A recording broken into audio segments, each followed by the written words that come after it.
ਸਤਿ ਸ੍ਰੀ ਅਕਾਲ। ਤੁਸੀਂ ਦੇਖ ਰਹੇ ਹੋ ਪੰਜਾਬ ਮੇਲ ਯੂਐਸਏ ਟੀਵੀ। ਮੈਂ ਵਰੁਣ ਕੌਰ ਮਾਨ। ਖਬਰਾਂ ਦੇ ਬੁਲੇਟਿਨ ਦੇ ਵਿੱਚ ਤੁਹਾਡਾ ਸਵਾਗਤ। ਖਬਰਾਂ ਦੇ ਬੁਲੇਟਿਨ ਦੇ ਸਪਾਂਸਰ ਈਮੈਕਸ ਦੇ ਰੀਅਲਟਰ ਗੁਰਜਿਤਿੰਦਰ ਸਿੰਘ ਰੰਧਾਵਾ, ਜਿਨ੍ਹਾਂ ਤੋਂ ਹਰ ਤਰੀਕੇ ਦੀ ਪ੍ਰਾਪਰਟੀ ਖਰੀਦੀ ਵੀ ਜਾ ਸਕਦੀ ਹੈ, ਵੇਚੀ ਵੀ ਜਾ ਸਕਦੀ ਹੈ। ਬਹੁਤ ਵਧੀਆ ਬਿਜ਼ਨਸ ਹੈ ਜੀ, ਔਰ ਇਹਨਾਂ ਦੇ ਫੋਨ ਨੰਬਰ ਵੀ ਤੁਸੀਂ ਆਪਣੀ ਸਕਰੀਨ ਦੇ ਉੱਤੇ ਦੇਖ ਸਕਦੇ ਹੋ। ਤੇ ਹੁਣ ਪੇਸ਼ ਨੇ ਪਹਿਲਾਂ ਚੋਣਵੀਆਂ ਖਬਰਾਂ। ਬੰਬਈ ਤੋਂ ਨਿਊਯਾਰਕ ਦਰਮਿਆਨ ਨਾਨ ਸਟਾਪ ਫਲਾਈਟ ਅਗਲੇ ਸਾਲ 14 ਫੈਬਰਵਰੀ ਤੋਂ ਸ਼ੁਰੂ। ਬ੍ਰਿਟੇਨ ਵਿੱਚ ਪੜ੍ਹਨ ਵਾਲੇ ਵਿਦੇਸ਼ੀ ਵਿਦਿਆਰਥੀਆਂ ਦੇ ਵਿੱਚ ਸਭ ਤੋਂ ਵੱਧ ਭਾਰਤੀ ਨੇ ਪਹਿਲੀ ਵਾਰ ਚੀਨੀਆਂ ਨੂੰ ਵੀ ਪਛਾੜ ਦਿੱਤਾ ਹੈ। ਐਸਜੀਪੀਸੀ ਤੇ ਪੰਜਾਬ ਸਰਕਾਰ ਤੋਂ ਬਾਅਦ ਹੁਣ ਕੈਨੇਡੀਅਨ ਸੰਸਦ ਮੈਂਬਰਾਂ ਨੇ ਕੀਤੀ ਹੈ ਕੈਨੇਡਾ ਤੋਂ ਅੰਮ੍ਰਿਤਸਰ ਦੇ ਲਈ ਸਿੱਧੀਆਂ ਉਡਾਣਾਂ ਦੀ ਮੰਗ। ਅਮਰੀਕਾ ਦੇ ਰਾਸ਼ਟਰਪਤੀ ਬਾਈਡਨ ਨੇ ਪਾਬੰਦੀ ਲਗਾਉਣ ਦਾ ਫੈਸਲਾ ਮੁੜ ਦੁਹਰਾਇਆ ਹੈ, ਔਰ ਇਹ ਪਾਬੰਦੀ ਹੈ ਹਥਿਆਰਾਂ ਦੀ। ਅਮਰੀਕਾ ਦੇ ਵਿੱਚ ਟਰੰਪ ਤੇ ਬਲਾਤਕਾਰ ਦਾ ਦੋਸ਼ ਲਗਵਾਉਣ ਵਾਲੀ ਲੇਖਿਕਾ ਨੇ ਨਵਾਂ ਮੁਕੱਦਮਾ ਦਰਜ ਕਰਵਾ ਦਿੱਤਾ ਹੈ। ਅਮਰੀਕਾ 'ਚ ਪੜ੍ਹ ਰਹੇ ਭਾਰਤੀ ਵਿਦਿਆਰਥੀਆਂ ਤੇ ਸ਼ਾਇਦ ਪੈ ਜਾਏ ਮੰਦੀ ਦਾ ਅਸਰ। ਅਮਰੀਕਾ 'ਚ ਸਿੱਖਾਂ ਨਾਲ ਧੱਕੇਸ਼ਾਹੀ ਦਾ ਮਾਮਲਾ ਫੈਡਰਲ ਨਿਗਰਾਨ ਏਜੰਸੀ ਹਵਾਲੇ। ਰਿਪੋਰਟ ਦੇ ਵਿੱਚ ਖੁਲਾਸਾ ਹੋਇਆ ਹੈ ਅਮਰੀਕਾ 'ਚ ਟੀਕਾ ਕਰਨ ਵਾਲੇ ਲੋਕਾਂ 'ਚ ਮੌਤ ਦਰ ਵੱਧ ਗਈ ਹੈ। ਤੇ ਹੁਣ ਇਹਨਾਂ ਖਬਰਾਂ ਦਾ ਵਿਸਥਾਰ ਤੇ ਕੁਝ ਹੋਰ ਖਬਰਾਂ।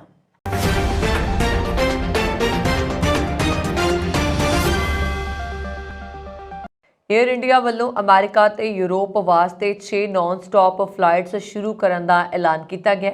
ਬੰਬਈ ਤੋਂ ਨਿਊਯਾਰਕ ਦਰਮਿਆਨ ਨਾਨ ਸਟਾਪ ਫਲਾਈਟ ਅਗਲੇ ਸਾਲ 14 ਫੈਬਰਵਰੀ ਤੋਂ ਸ਼ੁਰੂ ਹੋਏਗੀ ਅਤੇ ਰੋਜ਼ਾਨਾ John F Kennedy international airport ਤੇ ਲੈਂਡ ਕਰੇਗੀ। ਨਵੀਆਂ ਫਲਾਈਟਸ ਦੇ ਐਲਾਨ ਮਗਰੋਂ ਭਾਰਤ ਅਤੇ ਅਮਰੀਕਾ ਦਰਮਿਆਨ ਹਰ ਹਫ਼ਤੇ ਚੱਲਣ ਵਾਲੀਆਂ ਨਾਨ ਸਟਾਪ ਫਲਾਈਟਸ ਦੀ ਗਿਣਤੀ 47 ਹੋ ਗਈ ਹੈ। ਬ੍ਰਿਟੇਨ ਵਿੱਚ ਪੜ੍ਹਨ ਵਾਲੇ ਵਿਦੇਸ਼ੀ ਵਿਦਿਆਰਥੀਆਂ ਦੇ ਸਭ ਤੋਂ ਵੱਡੇ ਸਮੂਹ ਦੇ ਰੂਪ ਵਿੱਚ ਭਾਰਤੀ ਵਿਦਿਆਰਥੀਆਂ ਨੇ ਪਹਿਲੀ ਵਾਰ ਚੀਨੀ ਵਿਦਿਆਰਥੀਆਂ ਨੂੰ ਪਛਾੜ ਦਿੱਤਾ ਹੈ, ਔਰ ਵਿਦਿਆਰਥੀਆਂ ਨੂੰ ਜਾਰੀ ਕੀਤੇ ਗਏ ਬ੍ਰਿਟੇਨ ਦੇ ਅਧਿਕਾਰਤ ਇਮੀਗ੍ਰੇਸ਼ਨ ਅੰਕੜਿਆਂ ਵਿੱਚ ਇਹ ਜਾਣਕਾਰੀ ਸਾਹਮਣੇ ਆਈ ਹੈ। ਅੰਕੜਿਆਂ ਦੇ ਮੁਤਾਬਕ ਬੀਤੇ ਕੁਝ ਸਾਲਾਂ ਵਿੱਚ ਭਾਰਤੀ ਵਿਦਿਆਰਥੀਆਂ ਨੂੰ ਦਿੱਤੇ ਜਾਣ ਵਾਲੇ ਵੀਜ਼ਾ ਦੀ ਸੰਖਿਆ ਵਿੱਚ 273% ਦੇ ਵਾਧੇ ਨਾਲ ਇਹ ਸੰਭਵ ਹੋ ਸਕਿਆ ਹੈ। ਆਫਿਸ ਫਾਰ ਨੈਸ਼ਨਲ ਸਟੈਟਿਕਸ ਵੱਲੋਂ ਜੁਟਾਏ ਗਏ ਬ੍ਰਿਟੇਨ ਦੇ ਗ੍ਰਹਿ ਵਿਭਾਗ ਦੇ ਅੰਕੜਿਆਂ ਤੋਂ ਪਤਾ ਲੱਗਦਾ ਹੈ ਕਿ ਹੁਨਰਮੰਦ ਕਾਮਿਆਂ ਦੀ ਸ਼੍ਰੇਣੀ ਵਿੱਚ ਵੀਜ਼ਾ ਹਾਸਲ ਕਰਨ ਵਾਲਿਆਂ ਦੀ ਸੂਚੀ 'ਚ ਭਾਰਤੀ ਸਿਖਰ ਤੇ ਨੇ। ਇਸ ਮੁਤਾਬਕ ਪਿਛਲੇ ਸਾਲ 50,042 ਭਾਰਤੀਆਂ ਨੂੰ ਇਸ ਸ਼੍ਰੇਣੀ ਵਿੱਚ ਵੀਜ਼ਾ ਦਿੱਤਾ ਗਿਆ ਸੀ। ਬ੍ਰਿਟੇਨ ਵਿੱਚ ਸਿਹਤ ਅਤੇ ਮੈਡੀਕਲ ਖੇਤਰ ਨਾਲ ਜੁੜੇ ਪੇਸ਼ੇਵਰਾਂ ਦੀ ਸ਼੍ਰੇਣੀ ਤਹਿਤ ਦਿੱਤੇ ਗਏ ਕੁੱਲ ਵੀਜ਼ਾ ਵਿੱਚ ਸਭ ਤੋਂ ਵੱਧ 36% ਵੀਜ਼ਾ ਭਾਰਤੀ ਨਾਗਰਿਕਾਂ ਨੂੰ ਦਿੱਤੇ ਗਏ। ਇਹ ਪੇਸ਼ੇਵਰ ਬ੍ਰਿਟੇਨ ਵਿੱਚ ਸਰਕਾਰ ਵੱਲੋਂ ਫੰਡ ਪ੍ਰਾਪਤ ਰਾਸ਼ਟਰੀ ਸਿਹਤ ਸੇਵਾ ਵਿੱਚ ਭਾਰਤੀ ਯੋਗਦਾਨ ਨੂੰ ਮਜ਼ਬੂਤ ਕਰਦੇ ਨੇ। ਅੰਕੜਿਆਂ ਦੇ ਮੁਤਾਬਕ 2019 ਵਿੱਚ ਕੁੱਲ 34,261 ਭਾਰਤੀ ਵਿਦਿਆਰਥੀਆਂ ਨੂੰ ਵੀਜ਼ਾ ਦਿੱਤਾ ਗਿਆ, ਜਦੋਂ ਕਿ 2022 ਵਿੱਚ 1,27,731 ਵਿਦਿਆਰਥੀਆਂ ਨੂੰ ਵੀਜ਼ਾ ਦਿੱਤਾ ਗਿਆ। ਕੈਨੇਡਾ ਵਿੱਚ ਸਿੱਖਾਂ ਤੇ ਪੰਜਾਬੀਆਂ ਦੀ ਗਿਣਤੀ ਦੇ ਦਬਦਬੇ ਨੂੰ ਦੇਖਦੇ ਹੋਏ ਕੰਜ਼ਰਵੇਟਿਵ ਐਮਪੀਜ਼ ਨੇ ਕੈਨੇਡਾ ਤੇ ਪੰਜਾਬ ਦਰਮਿਆਨ ਸਿੱਧੀਆਂ ਉਡਾਣਾਂ ਸਥਾਪਿਤ ਕਰਨ ਦੀ ਮੰਗ ਕੀਤੀ ਹੈ। ਦੱਸਦੀ ਹੈ ਕਿ ਇਸ ਦੇ ਲਈ ਏਅਰ ਕੈਨੇਡਾ ਨੂੰ ਲਿਖੇ ਇੱਕ ਪੱਤਰ ਵਿੱਚ ਸੰਸਦ ਮੈਂਬਰ ਟਿਮ ਉਪਲ, ਜਸਰਾਜ ਸਿੰਘ ਹਾਲੈਂਡ, ਬ੍ਰੈਡਲੀ ਵਿਸ ਅਤੇ ਮਾਰਕ ਸਟ੍ਰੋਲ ਨੇ ਸੈਰ ਸਪਾਟੇ ਨੂੰ ਹੁਲਾਰਾ ਦੇਣ ਅਤੇ ਪਰਿਵਾਰਾਂ ਨੂੰ ਜੁੜੇ ਰਹਿਣ ਦੇ ਲਈ ਸਸ਼ਕਤ ਕਰਨ ਦੇ ਲਈ ਕੈਨੇਡਾ ਅਤੇ ਅੰਮ੍ਰਿਤਸਰ ਦਰਮਿਆਨ ਸਿੱਧੀਆਂ ਉਡਾਣਾਂ ਦੀ ਮੰਗ ਕੀਤੀ ਹੈ। ਸੰਸਦ ਮੈਂਬਰਾਂ ਨੇ ਪਿਛਲੇ ਹਫ਼ਤੇ ਲਿਖਿਆ ਸੀਗਾ ਕਿ ਵੱਡੇ ਅਤੇ ਵਿਭਿੰਨ ਭਾਈਚਾਰਿਆਂ ਦੀ ਨੁਮਾਇੰਦਗੀ ਕਰਨ ਵਾਲੇ ਕੈਨੇਡੀਅਨ ਸੰਸਦ ਮੈਂਬਰ ਹੋਣ ਦੇ ਨਾਤੇ ਅਸੀਂ ਕੈਨੇਡਾ ਤੇ ਪੰਜਾਬ ਰਾਜ ਵਿਚਕਾਰ ਸਿੱਧੀਆਂ ਉਡਾਣਾਂ ਦੀ ਸਥਾਪਨਾ 'ਚ ਮਹੱਤਵਪੂਰਨ ਆਰਥਿਕ ਅਤੇ ਸਮਾਜਿਕ ਮੁੱਲ ਨੂੰ ਉਜਾਗਰ ਕਰਨ ਦੇ ਲਈ ਲਿਖਦੇ ਹਾਂ। ਦੱਸਦੇ ਹਾਂ ਕਿ ਇੱਕ ਅੰਦਾਜ਼ੇ ਦੇ ਮੁਤਾਬਕ ਭਾਰਤ ਤੋਂ ਇਕੱਲੇ ਟੋਰਾਂਟੋ ਤੱਕ ਹਰ ਸਾਲ 5 ਲੱਖ ਯਾਤਰੀ ਸਫ਼ਰ ਕਰਦੇ ਨੇ, ਜਿਨ੍ਹਾਂ 'ਚੋਂ ਜ਼ਿਆਦਾਤਰ ਪੰਜਾਬੀ ਨੇ। ਸੰਸਦ ਮੈਂਬਰਾਂ ਨੇ ਕਿਹਾ ਕਿ ਕੈਨੇਡਾ ਅਤੇ ਅੰਮ੍ਰਿਤਸਰ ਵਿਚਕਾਰ ਸਿੱਧੀਆਂ ਉਡਾਣਾਂ ਸਹਿਜ ਰੂਪ ਵਿੱਚ ਸੈਰ ਸਪਾਟਾ, ਵਪਾਰ ਅਤੇ ਪਰਿਵਾਰਾਂ ਨੂੰ ਜੁੜੇ ਰਹਿਣ ਦੇ ਲਈ ਸਮਰੱਥ ਬਣਾਉਣਗੀਆਂ। ਇਸ ਵੇਲੇ ਕੈਨੇਡਾ ਤੋਂ ਅੰਮ੍ਰਿਤਸਰ ਭਾਰਤ ਵਿਚਕਾਰ ਕੋਈ ਸਿੱਧੀਆਂ ਉਡਾਣਾਂ ਨਹੀਂ ਹਨ, ਜਿਸ ਨਾਲ ਯਾਤਰੀਆਂ ਨੂੰ ਕਈ ਸਟਾਪਸ ਦੀ ਲੋੜ ਹੁੰਦੀ ਹੈ, ਜਿਸ ਨਾਲ ਸਫ਼ਰ ਲੰਬਾ ਅਤੇ ਔਖਾ ਬਣ ਜਾਂਦਾ ਹੈ। ਔਰ ਕੈਨੇਡਾ ਨੇ ਹਾਲ ਹੀ ਵਿੱਚ ਭਾਰਤ ਦੇ ਨਾਲ ਇੱਕ ਵਿਸਤ੍ਰਿਤ ਹਵਾਈ ਆਵਾਜਾਈ ਸੌਦੇ ਦੀ ਘੋਸ਼ਣਾ ਕੀਤੀ, ਜਿਸ ਨਾਲ ਮਨੋਨੀਤ ਏਅਰਲਾਈਨਾਂ ਨੂੰ ਦੋਵਾਂ ਦੇਸ਼ਾਂ ਵਿਚਕਾਰ ਅਸੀਮਤ ਗਿਣਤੀ ਵਿੱਚ ਉਡਾਣਾਂ ਚਲਾਉਣ ਦੀ ਆਗਿਆ ਦਿੱਤੀ ਗਈ ਹੈ। ਕੈਨੇਡਾ ਵਿੱਚ ਲਗਭਗ 9,50,000 ਪੰਜਾਬੀ ਨੇ, ਜੋ 2021 ਦੀ ਮਰਦਸ਼ੁਮਾਰੀ ਦੇ ਅਨੁਸਾਰ ਦੇਸ਼ ਦੀ ਆਬਾਦੀ ਦਾ ਲਗਭਗ 2.6% ਬਣਦਾ ਹੈ। ਇਹਨਾਂ 'ਚੋਂ ਬਹੁਤ ਸਾਰੇ ਪਰਿਵਾਰਾਂ ਦੇ ਪੰਜਾਬ ਵਿੱਚ ਪਰਿਵਾਰ, ਦੋਸਤ ਅਤੇ ਕਾਰੋਬਾਰਾਂ ਨਾਲ ਸਿੱਧੇ ਸੰਬੰਧ ਨੇ। ਭਾਰਤ ਕੈਨੇਡਾ ਦਾ ਚੌਥਾ ਸਭ ਤੋਂ ਵੱਡਾ ਅੰਤਰਰਾਸ਼ਟਰੀ ਹਵਾਈ ਅੱਡਾ ਬਾਜ਼ਾਰ ਹੈ ਅਤੇ ਹਜ਼ਾਰਾਂ ਪੰਜਾਬੀ ਅੰਮ੍ਰਿਤਸਰ ਦੇ ਹਰਮੰਦਰ ਸਾਹਿਬ ਦੀ ਯਾਤਰਾ ਕਰਦੇ ਨੇ। ਅਮਰੀਕਾ ਦੇ ਰਾਸ਼ਟਰਪਤੀ ਜੋ ਬਾਈਡਨ ਨੇ ਹਮਲਾਵਰ ਹਥਿਆਰਾਂ ਤੇ ਪਾਬੰਦੀ ਲਗਾਉਣ ਦੇ ਆਪਣੇ ਫੈਸਲੇ ਨੂੰ ਫਿਰ ਤੋਂ ਦੁਹਰਾਇਆ। ਬਾਈਡਨ ਨੇ ਵੀਰਵਾਰ ਨੂੰ ਮੈਸਾਚਿਉਸੇਟਸ ਦੇ ਨੈਟਕੇਟ ਵਿੱਚ ਫਾਇਰ ਫਾਈਟਰਾਂ ਦੇ ਦੌਰੇ ਦੌਰਾਨ ਪੱਤਰਕਾਰਾਂ ਨੂੰ ਕਿਹਾ ਕਿ ਮੈਂ ਹਮਲੇ ਦੇ ਹਥਿਆਰਾਂ ਤੋਂ ਛੁਟਕਾਰਾ ਪਾਉਣ ਦੀ ਕੋਸ਼ਿਸ਼ ਕਰਨ ਜਾ ਰਿਹਾ ਹਾਂ। ਸਮਾਚਾਰ ਏਜੰਸੀ ਸ਼ਿਨੂਆ ਦੀ ਰਿਪੋਰਟ ਦੇ ਮੁਤਾਬਕ ਇਹ ਟਿੱਪਣੀ ਕੁਝ ਹੀ ਦਿਨਾਂ ਵਿੱਚ ਹਾਈ ਪ੍ਰੋਫਾਈਲ ਸਮੂਹਿਕ ਗੋਲੀਬਾਰੀ ਦੇ ਬਾਅਦ ਆਈ ਹੈ। ਕੋਲੋਰਾਡੋ ਸਪ੍ਰਿੰਗਸ ਦੇ ਇੱਕ ਨਾਈਟ ਕਲੱਬ ਵਿੱਚ ਵੀਕਐਂਡ ਵਿੱਚ ਗੋਲੀਬਾਰੀ ਵਿੱਚ ਇੱਕ ਬੰਦੂਕਧਾਰੀ ਨੇ ਇੱਕ 에ਅਰ 15 ਸ਼ੈਲੀ ਦੀ ਰਾਈਫਲ ਚਲਾਈ, ਜਿਸ ਵਿੱਚ 5 ਲੋਕਾਂ ਦੀ ਮੌਤ ਹੋ ਗਈ ਅਤੇ 19 ਹੋਰ ਜ਼ਖਮੀ ਹੋ ਗਏ। ਰਾਸ਼ਟਰਪਤੀ ਨੇ ਵੀਰਵਾਰ ਨੂੰ ਕਿਹਾ ਕਿ ਮੈਂ ਇਹਨਾਂ ਗੋਲੀਬਾਰੀ ਦੀਆਂ ਘਟਨਾਵਾਂ ਤੋਂ ਦੁਖੀ ਹੋ ਗਿਆ ਹਾਂ। ਸਾਡੇ ਕੋਲ ਬਹੁਤ ਸਖਤ ਬੰਦੂਕ ਕਾਨੂੰਨ ਹੋਣੇ ਚਾਹੀਦੇ ਨੇ। ਹਾਲਾਂਕਿ ਅਮਰੀਕੀ ਕਾਂਗਰਸ ਵਿੱਚੋਂ ਲੰਘਣ ਵਾਲੇ ਹਮਲਾਵਰ ਹਥਿਆਰਾਂ ਤੇ ਪਾਬੰਦੀ ਦੀ ਸੰਭਾਵਨਾ ਦਾ ਫੈਸਲਾ ਨੇੜਲੇ ਭਵਿੱਖ ਵਿੱਚ ਅਸੰਭਵ ਹੈ।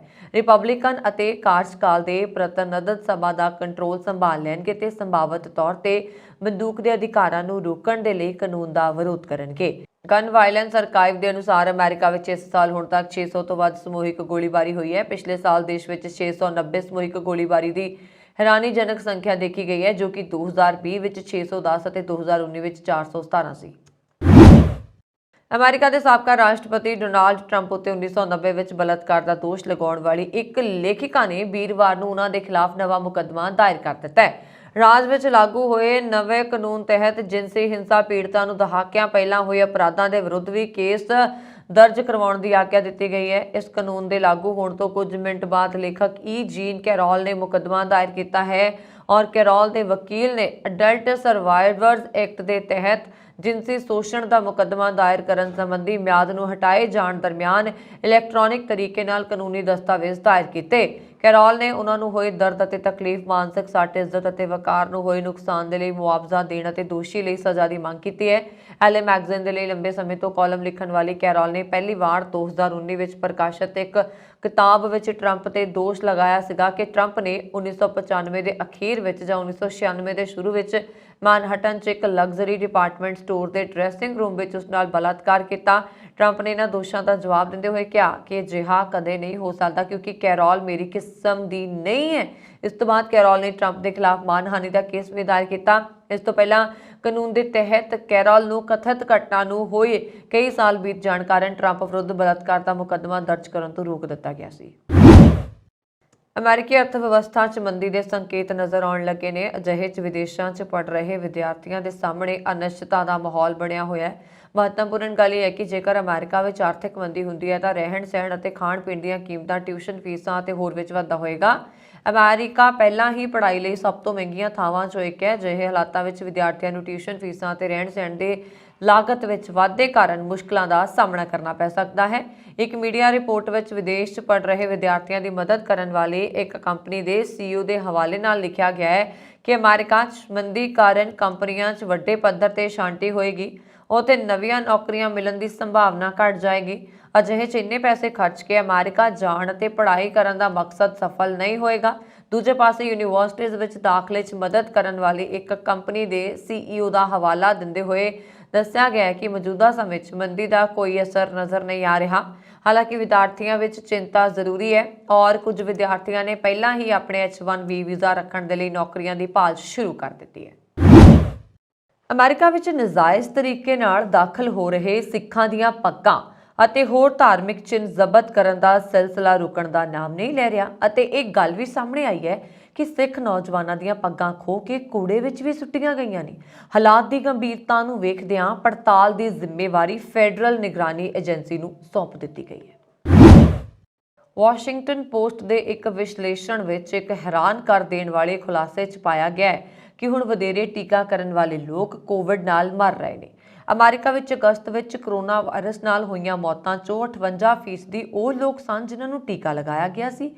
ਸੰਘੀ ਅਤੇ ਰਾਜ ਦੇ ਅੰਕੜਿਆਂ ਦੇ ਨਵੇਂ ਵਿਸ਼ਲੇਸ਼ਣ ਦੇ ਅਨੁਸਾਰ 2020 ਦੇ ਸ਼ੁਰੂ ਵਿੱਚ ਮਹਾਮਾਰੀ ਦੀ ਸ਼ੁਰੂਆਤ ਤੋਂ ਬਾਅਦ ਪਹਿਲੀ ਵਾਰ ਕੋਵਿਡ ਤੋਂ ਮਰ ਰਹੇ ਬਹੁਤ ਸਾਰੇ ਅਮਰੀਕੀਆਂ ਨੂੰ ਘੱਟੋ-ਘੱਟ ਅਸ਼ੰਕ ਤੌਰ ਤੇ ਟੀਕਾ ਲਗਾਇਆ ਗਿਆ ਸੀ। ਰਿਪੋਰਟ ਵਿੱਚ ਕਿਹਾ ਗਿਆ ਕਿ ਸਤੰਬਰ 2021 ਵਿੱਚ ਟੀਕਾਕਰਨ ਵਾਲੇ ਲੋਕਾਂ ਨੇ ਕਰੋਨਾ ਵਾਇਰਸ ਨਾਲ ਹੋਣ ਵਾਲੀਆਂ ਮੌਤਾਂ ਦਾ ਕੇਵਲ 23% ਬਣਾਇਆ ਸੀ। ਇਸ ਸਾਲ ਜਨਵਰੀ ਵਿੱਚ ਫਰਵਰੀ 'ਚ ਇਹ ਦਰ 42% ਤੱਕ ਸੀ। ਕੋਵਿਡ ਟੀਕਿਆਂ ਦੀ ਘਟਦੀ ਪ੍ਰਭਾਵਸ਼ੀਲਤਾ ਤੇ ਘੱਟੋ-ਘੱਟ ਟੀਕੇ ਦੀ ਇੱਕ ਖੁਰਾਕ ਲੈਣ ਵਾਲੇ ਬਜ਼ੁਰਗਾਂ ਅਤੇ ਇਮਿਊਨੋ ਕੰਪਰੋਮਾਈਜ਼ਡ ਲੋਕਾਂ ਵਿੱਚ ਫੈਲ ਰਹੇ ਵਾਇਰਸ ਦੇ ਵੱਧ ਰਹੇ ਛੂਤ ਵਾਲੇ ਤਣਾਅ ਕਾਰਨ ਟੀਕਾਕਰਨ ਵਾਲੇ ਲੋਕਾਂ 'ਚ ਮੌਤ ਵੱਧ ਰਹੀ ਹੈ। ਵਾਸ਼ਿੰਗਟਨ ਪੋਸਟ ਦੀ ਤਰਫੋਂ ਵਿਸ਼ਲੇਸ਼ਣ ਕਰਨ ਵਾਲੀ ਕੈਂਸਰ ਫੈਮਿਲੀ ਫਾਊਂਡੇਸ਼ਨ ਦੀ ਉਪ ਪ੍ਰਧਾਨ ਸਿੰਥੀਆ ਕੌਕਸ ਨੇ ਕਿਹਾ ਕਿ ਅਸੀਂ ਹੁਣ ਇਹ ਨਹੀਂ ਕਹਿ ਸਕਦੇ ਕਿ ਇਹ ਟੀਕਾਕਰਨ ਦੀ ਮਹਾਮਾਰੀ ਹੈ।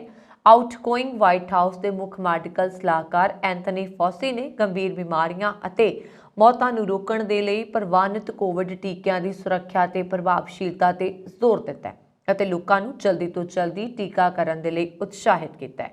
ਉਸਨੇ ਕਿਹਾ ਕਿ ਕਰੋਨਾ ਵਾਇਰਸ ਵੈਕਸੀਨ ਦੀ ਪ੍ਰਭਾਵਸ਼ੀਲਤਾ ਸਮੇਂ ਦੇ ਨਾਲ ਘਟ ਜਾਂਦੀ ਹੈ ਅਤੇ ਨਵੇਂ ਉੱਭਰ ਰਹੇ ਰੂਪਾਂ ਕਾਰਨ ਇਸ ਬਿਮਾਰੀ ਦੀ ਤੁਲਨਾ ਹੋਰ ਵੈਕਸੀਨ ਇਲਾਜਯੋਗ ਬਿਮਾਰੀਆਂ ਨਾਲ ਨਹੀਂ ਕੀਤੀ ਜਾਣੀ ਚਾਹੀਦੀ। ਉਹ ਕਹਿੰਦੇ ਨੇ ਕਿ ਸ਼ਾਇਦ ਮੈਂ ਤੁਹਾਨੂੰ ਇਸ ਪੋਡੀਅਮ ਤੋਂ ਅੰਤਮ ਸੰਦੇਸ਼ ਦਿੰਦਾ ਹਾਂ ਕਿ ਕਿਰਪਾ ਕਰਕੇ ਆਪਣੀ ਖੁਦ ਦੀ ਸੁਰੱਖਿਆ ਲਈ, ਆਪਣੇ ਪਰਿਵਾਰ ਦੀ ਸੁਰੱਖਿਆ ਲਈ ਜਿਵੇਂ ਤੁਸੀਂ ਯੋਗ ਹੋ ਆਪਣਾ अपडेट किया कोविड-19 टीका लगवाओ, अपने परिवार और अपने भाईचारे की रक्षा करो। मैं तुहानू vaccine.government ते जाण दी बेनती करता हाँ जिथे तुसी आसानी नाल एक अपडेट किया टीका प्राप्त कर सकते हो। साइंटिफिक अमेरिकन रिपोर्ट करता है कि बजुर्ग लोग हमेशा खास तौर पर कमज़ोर होंदे ने ते हुण महामारी विच पहलां नालों कोविड मौतां दा एक उच्च अनुपात बनाउंदे ने। अमेरिका तो एक हैरान करन वाला मामला सामने आया। एक माता पिता अपने 2 साल के बच्चे नूं एक फ्लैट विच कल्ला छड्ड के छुट्टियां मनाउण चले गए। हुण दोवां नूं गिरफ्तार कर लिया गया और 24 साल के डोनाल्ड गोकोंको और डॉर्लिन अमेरिका के दक्षिणी कैरोलीना च रहिंदे ने। अपार्टमेंट के मैनेजर ने दस्सिया कि मापिਆਂ नूं लगातार फोन किया गया पर उन्होंने कोई जवाब नहीं दिता। बाद विच इसकी सूचना पुलिस नूं दित्ती गई और फिर बच्चे नूं बाहर कढ़िया गया। अपार्टमेंट मैनेजर ने कई बार मापिਆਂ नाल संपर्क करने की कोशिश की पर वो सफल रहा। जदों गेकांके ने अंत विच मैनेजर नूं खुद फोन किया तो उसने दस्सिया कि वो सवेरे ही फ्लैट छड्ड गया सी ते फिलहाल वो थोड़ी दूरी ते सी। हालांकि पिता ने बाद विच कहा कि वो कारोबार लई न्यूयॉर्क विच सी ते मां एल्ड्रिक बच्चे की देखभाल कर रही सी। बाद विच उसने फिर अपनी कहानी बदल दी ते मन्निया कि उसकी पत्नी भी न्यूयॉर्क विच सी। दोवां नूं गिरफ्तार करके जेल भेज दिता गया। अमेरिका विच करवाए गए एक संखेप अध्ययन के मुताबिक कोविड-19 इन्फैक्शन तो बाद बच्चों में स्ट्रोक का खतरा बढ़ सकता है। खोज की रिपोर्ट इस हफ्ते पीडियाट्रिक न्यूरोलॉजी रसाले विच प्रकाशित हुई है। इस खोज में हस्पताल भर्ती 16 मरीजों के मैडिकल चार्ट और डायग्नोस्टिक प्रक्रियावां की समीक्षा की गई है जिसनूं मार्च 2020 तो जून 2021 दरमियान खून का प्रवाह घट होने नाल दौरा पिया। इन्हां विचों ज़्यादातर मामले बच्चों में कोरोना वायरस इन्फैक्शन के केस तेजी नाल सामने आने के कुछ दिन बाद फैबररी और मई 2021 दरमियान आए सन। इन्हां विच लगभग अद्धे नमूनिਆਂ ਵਿੱਚ ਜਾਂਚ ਵਿੱਚ इन्फैक्शन का पता लगा। खोजकारां ने कहा कि 16 ਵਿੱਚੋਂ एक भी नमूने च गंभीर इन्फैक्शन का पता नहीं लगा तो कुछ मरीजों च लक्षण भी नज़र नहीं आए। उन्होंने कहा कि 5 मरीजों को बीते समय विच कोविड इन्फैक्शन नहीं होने की पुष्टि हुई है। यूनीवर्सिटी ऑफ उताह हैल्थ विच माहिर और मुख अध्ययनकार मैरी ग्लेनये ने कहा है कि यह वध इम्यून प्रतिक्रिया हो सकती है जो बाद विच हुंदी है तो बच्चों में थक्का बनने का कारण बनती है। पत्रकार जमाल खशोगी की हत्या के दोषों का सामना कर रहे सऊदी अरब के युवराज मोहम्मद बिन सुल्तान नूं मिली छूट तो बाद करदिआं एक अमेरिकी विदेश विभाग के अधिकारी वालों प्रधानमंत्री नरेंद्र मोदी का जिक्र किए जाने तो भारत नाराज़ है। विदेश मंत्रालय के बुलारे अरिंदम बगाची ने इस संबंधी कहा, सच कहा तो मैं ये समझण चों नाकाम हाँ कि प्रधानमंत्री मोदी ते टिप्पणी किस तरह प्रसंगिक है और किस तरह जरूरी लगी। उन्होंने कहा साडे दोवां मुल्कां विचाले बहुत विशेष संबंध ने जो होर मजबूत हो रहे हैं ते असीं इन्हां नूं होर डूंघे करन दे लई अमेरिका नाल मिल के काम करने की उम्मीद करते हैं। इस दौरान उन्होंने दस्सिया है कि म्यांमार, कंबोडिया ते लाओस विच नौकरियां दा झांसा देने वाले गिरोहां कोल फसे 370 भारतीय हुण तक बचाए गए ने। 50 होरां नूं बचाउण दी प्रक्रिया जारी है। ट्विटर के मालक एलॉन मस्क ने वोटिंग तो बाद पाबंदीशुदा ट्विटर खात्यां लई माफ़ी मंगण का ऐलान किया है। न्यूज़ एजेंसी AFP ने यह जानकारी दी है। मस्क ने यूजर्स नूं एक गल ते वोट पाउण दे लई कहा है कि ट्विटर नूं मुअत्तल कीते खात्यां लई आम मुआफ़ी की पेशकश करनी चाहिए है।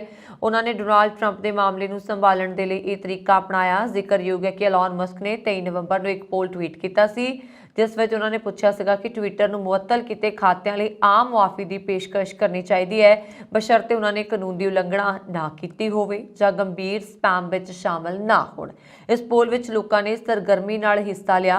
पोल नतीजे के मुताबिक 72.4% यूजर्स ने हाँ ते क्लिक किया जबकि 27.6% यूजर्स ने ਨਹੀਂ ਤੇ ਕਲਿੱਕ ਕੀਤਾ ਸੀ। ਮਤਦਾਨ ਵਿੱਚ 31,62,112 ਲੋਕਾਂ ਨੇ ਹਿੱਸਾ ਲਿਆ ਸੀਗਾ। ਦਿੱਲੀ ਵਿੱਚ ਸਥਿਤ ਅਮਰੀਕੀ ਦੂਤਾਵਾਸ ਦੀਆਂ 4 ਮਹਿਲਾ ਅਧਿਕਾਰੀ ਆਟੋ ਚਲਾ ਕੇ ਦਫ਼ਤਰ ਜਾਂਦੀਆਂ ਨੇ। ਖਾਸ ਗੱਲ ਇਹ ਹੈ ਕਿ ਇਹਨਾਂ ਨੇ ਸਰਕਾਰ ਤੋਂ ਮਿਲੀਆਂ ਬੁਲਟ ਪ੍ਰੂਫ ਗੱਡੀਆਂ ਵੀ ਛੱਡ ਦਿੱਤੀਆਂ ਨੇ। ਐਨਐਲ ਮੇਸਨ, ਰੂਥ ਹੋਲਮਬਰਗ, ਸਰਨੀਜੇ ਅਤੇ ਜੈਨੀਫਰ ਦਾ ਕਹਿਣਾ ਹੈ ਕਿ ਆਟੋ ਚਲਾਉਣਾ ਮਜ਼ੇਦਾਰ ਨਹੀਂ, ਸਗੋਂ ਇੱਕ ਮਿਸਾਲ ਹੈ ਕਿ ਅਮਰੀਕੀ ਸੈਨੇਟਰ ਵੀ ਆਮ ਲੋਕਾਂ ਵਾਂਗ ਨੇ। ਗੱਲਬਾਤ ਵਿੱਚ ਐਨਐਲ ਮੇਸਨ ਨੇ ਕਿਹਾ ਕਿ ਮੈਂ ਕਦੇ ਵੀ ਕਲਚ ਵਾਲੀਆਂ ਗੱਡੀਆਂ ਨਹੀਂ ਚਲਾਈਆਂ, ਮੈਂ ਹਮੇਸ਼ਾ ਆਟੋਮੈਟਿਕ ਕਾਰ ਹੀ ਚਲਾਉਂਦੀ ਹਾਂ, ਪਰ ਭਾਰਤ ਆ ਕੇ ਆਟੋ ਚਲਾਉਣਾ ਇੱਕ ਨਵਾਂ ਤਜਰਬਾ ਸੀ। ਜਦੋਂ ਮੈਂ ਪਾਕਿਸਤਾਨ ਵਿੱਚ ਸੀ ਉਦੋਂ ਮੈਂ ਵੱਡੀ ਅਤੇ ਸ਼ਾਨਦਾਰ ਬੁਲਟ ਪ੍ਰੂਫ ਗੱਡੀ ਵਿੱਚ ਘੁੰਮਦੀ ਸੀ, ਉਸੇ ਰਾਹੀਂ ਦਫ਼ਤਰ ਜਾਂਦੀ ਸੀ, ਪਰ ਜਦੋਂ ਮੈਂ ਬਾਹਰ ਆਟੋ ਦੇਖਦੀ ਸੀ ਤਾਂ ਲੱਗਦਾ ਸੀਗਾ ਇੱਕ ਵਾਰ ਤਾਂ ਇਸ ਨੂੰ ਚਲਾਉਣਾ ਚਾਹੀਦਾ ਹੈ। ਇਸ ਲਈ ਜਿਵੇਂ ਭਾਰਤ ਆਈ ਤਾਂ ਇੱਕ ਆਟੋ ਖਰੀਦ ਲਿਆ। ਮੇਰੇ ਨਾਲ ਰੂਥ, ਸ਼ਰੀਨ ਅਤੇ ਜੈਨੀਫਰ ਵੀ ਆਟੋ ਖਰੀਦੇ। ਉਹਨਾਂ ਨੇ ਕਿਹਾ ਕਿ ਮੈਨੂੰ ਮੇਰੀ ਮਾਂ ਤੋਂ ਪ੍ਰੇਰਨਾ ਮਿਲੀ ਹੈ, ਉਹ ਹਮੇਸ਼ਾ ਕੁਝ ਨਵਾਂ ਕਰਦੀ ਰਹਿੰਦੀ ਸੀ, ਉਹਨਾਂ ਨੇ ਹਮੇਸ਼ਾ ਚਾਂਸ ਲੈਣਾ ਸਿਖਾਇਆ। ਮੇਰੀ ਬੇਟੀ ਵੀ ਆਟੋ ਚਲਾਉਣਾ ਸਿੱਖ ਰਹੀ ਹੈ। ਮੈਂ ਆਟੋ ਦੀ ਪਰਸਨਲਾਈਜ਼ ਕੀਤਾ ਹੈ, ਇਸ ਵਿੱਚ ਬਲੂਟੂਥ ਡਿਵਾਈਸ ਲੱਗਾ ਹੈ, ਇਸ ਵਿੱਚ ਟਾਈਗਰ ਪ੍ਰਿੰਟ ਵਾਲੇ ਪਰਦੇ ਵੀ ਲੱਗੇ ਨੇ। ਕੈਨੇਡਾ ਦੇ ਮਿੰਨੀ ਪੰਜਾਬ ਵਜੋਂ ਜਾਣੇ ਜਾਂਦੇ ਬਰੈਂਪਟਨ ਸ਼ਹਿਰ ਨੇ 2022 ਦੇ ਬਰੈਂਪਟਨ ਸਿਟੀਜ਼ਨਜ਼ ਅਵਾਰਡ ਦੇ ਲਈ ਨਾਮਜ਼ਦਗੀਆਂ ਭਰਨ ਦੀ ਪ੍ਰਕਿਰਿਆ ਸ਼ੁਰੂ ਕਰ ਦਿੱਤੀ ਹੈ। ਬਰੈਂਪਟਨ ਵਾਸੀਆਂ ਨੂੰ ਸੱਦਾ ਦਿੰਦਿਆਂ ਦੱਸਿਆ ਗਿਆ ਕਿ ਐਥਲੀਟ, ਵਲੰਟੀਅਰ ਅਤੇ ਸਥਾਨਕ ਨਾਇਕ ਇਸ ਅਵਾਰਡ ਦੇ ਲਈ 13 ਜਨਵਰੀ 2023 ਤੋਂ ਪਹਿਲਾਂ ਅਰਜ਼ੀ ਦੇ ਸਕਦੇ ਨੇ।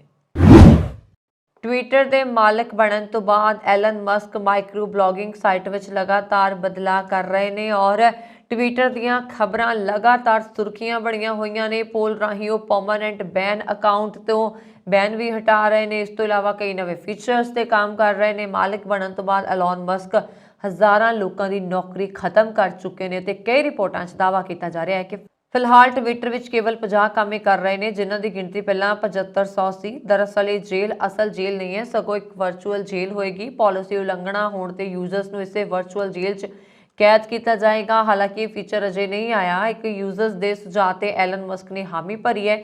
ਜੇਕਰ ਅਸਲ ਵਿੱਚ ਵਰਚੁਅਲ ਜੇਲ੍ਹ ਦਾ ਫੀਚਰ ਆਉਂਦਾ ਹੈ ਤਾਂ ਪਾਲਿਸੀ ਦੀ ਉਲੰਘਣਾ ਕਰਨ ਤੋਂ ਬਾਅਦ ਯੂਜ਼ਰਸ ਦੀ ਪ੍ਰੋਫਾਈਲ ਫੋਟੋ ਜੇਲ੍ਹ ਦਾ ਆਈਕਨ ਲੱਗ ਜਾਏਗਾ। ਇਸ ਤੋਂ ਬਾਅਦ ਉਹ ਕਿਸੇ ਵੀ ਤਰ੍ਹਾਂ ਦਾ ਟਵੀਟ ਨਹੀਂ ਕਰ ਸਕੇਗਾ ਤੇ ਨਾ ਹੀ ਕਿਸੇ ਪੋਸਟ ਤੇ ਲਾਈਕ ਜਾਂ ਕਮੈਂਟ ਕਰ ਸਕੇਗਾ। ਇਹ ਵੀ ਸੁਝਾਅ ਦਿੱਤਾ ਗਿਆ ਹੈ ਕਿ ਜੇਲ੍ਹ ਦੇ ਆਈਕਨ ਦੇ ਨਾਲ ਯੂਜ਼ਰਸ ਨੂੰ ਦੱਸਿਆ ਜਾਏਗਾ ਕਿ ਉਹਨਾਂ ਦਾ ਅਕਾਊਂਟ ਜੇਲ੍ਹ ਤੋਂ ਕਦੋਂ ਮੁਕਤ ਹੋਏਗਾ।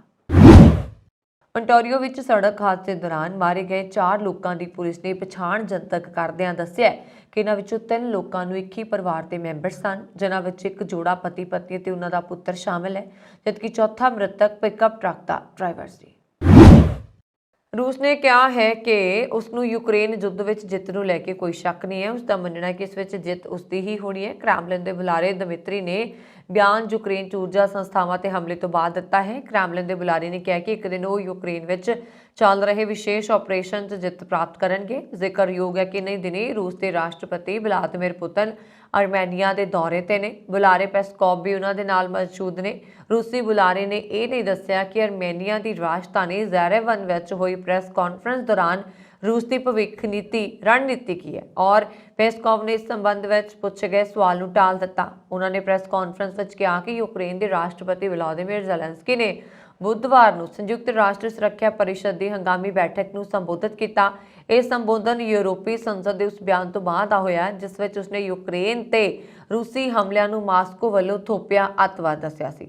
ਹਾਲਾਂਕਿ ਪ੍ਰੈਸ ਕਾਨਫਰੰਸ ਦੌਰਾਨ ਪੈਸਕੋਵ ਨੇ ਯੂਰਪੀ ਸੰਸਦ ਦੇ ਬਿਆਨ ਤੇ ਕੋਈ ਟਿੱਪਣੀ ਨਹੀਂ ਕੀਤੀ ਹੈ। ਇਸ ਤੋਂ ਪਹਿਲਾਂ ਰੂਸੀ ਵਿਦੇਸ਼ ਮੰਤਰਾਲਾ ਦੀ ਬੁਲਾਰਾ ਮਾਰੀਆ ਨੇ ਆਪਣੇ ਟੈਲੀਗ੍ਰਾਮ ਸੰਦੇਸ਼ ਵਿੱਚ ਕਿਹਾ ਸੀਗਾ ਕਿ ਉਸਨੇ ਯੂਰੋਪੀਅਨ ਸੰਸਦ ਨੂੰ ਮੂਰਖਤਾ ਦਾ ਸਪਾਂਸਰ ਕਿਹਾ। ਜ਼ਿਕਰਯੋਗ ਹੈ ਕਿ ਰੂਸ ਨੇ 24 ਫਰਵਰੀ ਨੂੰ ਯੂਕਰੇਨ ਤੇ ਪਹਿਲਾ ਹਮਲਾ ਕੀਤਾ।